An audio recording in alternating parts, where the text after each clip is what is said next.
Hi, my name is Amanda or Mandy, and I'm the owner of Prodigal Panda Writing and Social Science Center. Some of us, like myself, have been celebrating spooky season since August rolled in, but we are kicking into October now, and it is officially spooky season. This is a time of year when, even if you're not interested in the paranormal, you might want to do some paranormal activities. And I'm here to share with you the three things that you absolutely shouldn't do this spooky season. Stay tuned.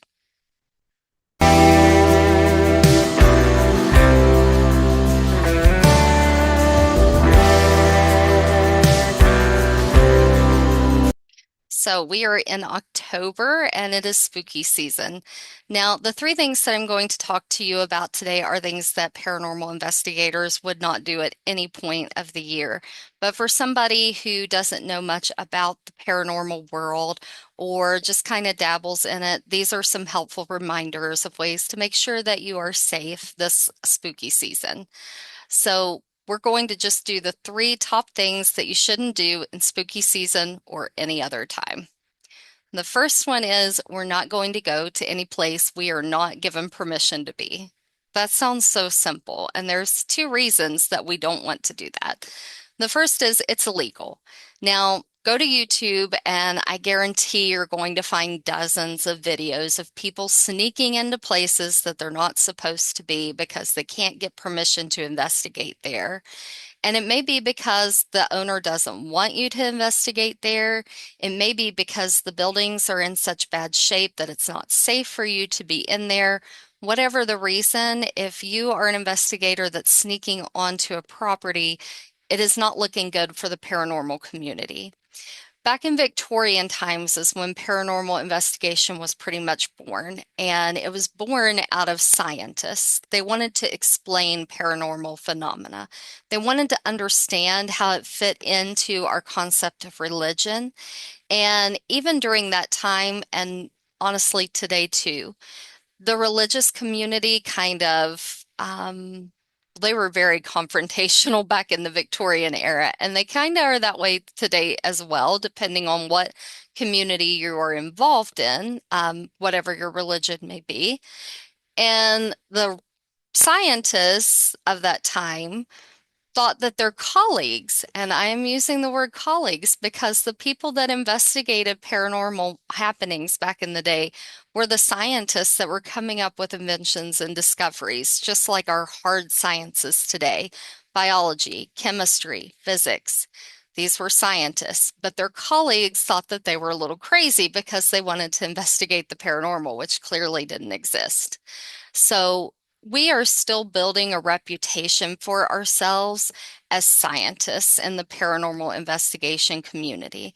And so when people come along that kind of just want to do the fun little ghost hunts, it kind of ruins it for all of us so that we're not taken seriously. Now, there is another reason besides it being illegal. And not looking good for the paranormal community. A lot of places that you can go to that are haunted, they may or may not be, but a lot of the places you can go to that you suspect are haunted are probably in bad condition. There might be holes in the flooring, there might be walls that are not safe. There are certainly things like asbestos in these buildings that can cause you cancer and long-term effects. And you're not going to know about it. Maybe the owner of the building does know about it and they don't share with you. I'm not letting you in here because there's asbestos. You run a really great risk of getting hurt, and especially if you don't go with at least two people in your group, which is one reason paranormal investigators always have two people. You may or may not be able to get help, and some of these places are fairly secluded, so you may not have anybody that finds you. So that is the reasons we do not sneak into properties. Always make sure that you have permission to investigate. In this day and age, there are a lot of attractions, and they are top notch in making sure that you have an excellent evening. It's worth a little bit of cost to go to them. It also helps most of these places to restore their buildings. Find one of those instead. The second thing we are not going to do this spooky season or any time is play with a Ouija board. Now, 90 to 95% of the cases I go on have completely logical explanations and there's no actual paranormal activity. The 5% that I see that have paranormal activity, almost 100% of those have a Ouija board story. Now, Ouija boards are a way of opening up a portal. And portals are ways that you can get entities coming in and out of your house. I've been on several cases where a portal's been open and there's a big range of activity and differing activities throughout the year. And the reason for that is because they have spirits coming and going constantly. It's really easy to get something that's a lower level malignant spirit coming through that's going to cause you problems in your home. So it may seem like a really cool party game to play, but it does have long-lasting effects and it can create a lot of problems in your home. Now, there's a simple alternative to this, and quite frankly, I think it would be cheaper than picking up an actual Ouija board, is to grab one of these. This is called a K2 meter, or you can get an EMF detector. They both measure the same thing. They measure the electromagnetic field. We believe that spirits are made of electromagnetic field. As a matter of fact, if you grab one of these called a trifield meter, which I don't recommend you do for a paranormal investigation, you will find that you already have an electromagnetic field around you. So we believe that that's what your soul is made out of, and that is what survives death. I do not need to open up a portal if something is in the home to use one of these and get answers. So I have created a whole video on how to use one of these very much the same way you would use a Ouija board. However, it does not involve anything manipulating you or your energy, and it does not open up a portal in your home. So if you're looking for a fun way to communicate with whatever's in your home, first of all, check out how to do paranormal investigation. But second of all, grab one of these instead of a Ouija board. It's a much safer and just as effective way of communicating. And third, the last thing we're not going to do this spooky season, we are not going to provoke anything that's in the home. So for anyone that doesn't know, provoking is when you kind of pick at something in the house to get it to do something. So I see this a lot on some TV shows that are paranormal investigation, and I see this in a lot of YouTube videos. Do it to me, take my energy, hit me in the face, do this, do that. Are you a chicken? And on, and it gets worse from there on out. This is not something that true paranormal investigators do. If something's in the home, you're going to get way more answers if you treat that person with respect and try to communicate with them with equipment than trying to provoke them. Provoking is really a last resort for paranormal investigators that are in a home that are not experiencing any activity, but the family has had very severe activity in the home. It is quite dangerous to do, and it involves you putting yourself in a risky situation. It's not something to do as a game or to have fun in spooky season. We don't want anyone to get hurt.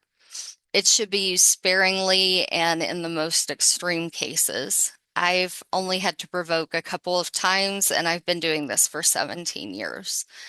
So don't do that. It's a great way to get hurt. It's a great way to ramp up activity in your home and create a problem. I can tell you one place that I've got to be where I've experienced how upsetting this can be for a ghost or a spirit is at the Trans-Allegheny Lunatic Asylum. There was a group that came and they spoke to everyone that was there for the investigation for the evening about how they had all these great EVPs. And so I was very interested in joining them for an EVP session, and I was helping with the tour guides for the night. So I went with that group into a room, and they were horrible. They were telling the people that were there that they deserved to be there, that they were crazy, that they were deserving to be treated poorly. And they were asking them to punch them if that wasn't correct or to do things to them. And I remember sitting there thinking the whole time in my head, if you would like to do that to them, you go right ahead, but I'm not part of this. And as soon as I can get the store open, I'm going to go get the owner of the facility. And it was kind of interesting because people had their EMF detectors and their K2 meters, and we put these on the ground, right? And we're trying to communicate. And there were about 3 or 4 people who had them lined up in the hallway. And as I was walking towards the owners of the building behind me, each EMF detector went off as I was walking because I had been saying the whole time, I'm going to go get help. And the tour guide that worked there full time looked at me and said, "What is going on?" And I explained to her what happened. And I said, I told the person that was here, that is a spirit, that I was going to go get help. And so they actually communicated with us on the EMF meter. And they did express that they were upset with the situation. And that group was asked to leave the building because it's just not something that's necessary. It's very upsetting to spirits that actually would want to communicate with you when you come at them full throttle from the very beginning. And again, it's a situation where you yourself are not safe asking something to hit you or throw you or use your energy to manipulate things. All right. I have a bunch of activities. There's going to be a separate video for 2024's events that I'm going to be hosting. So if you're interested in learning how to do paranormal investigation or are interested in doing a paranormal investigation with me locally, make sure you check that video out. All those events and tickets to them are going to be up on my website. My website is going to be linked in the description below. Go ahead and give this video a like and subscribe to my channel for more Spiritual Saturday videos. Happy spooky season, everyone.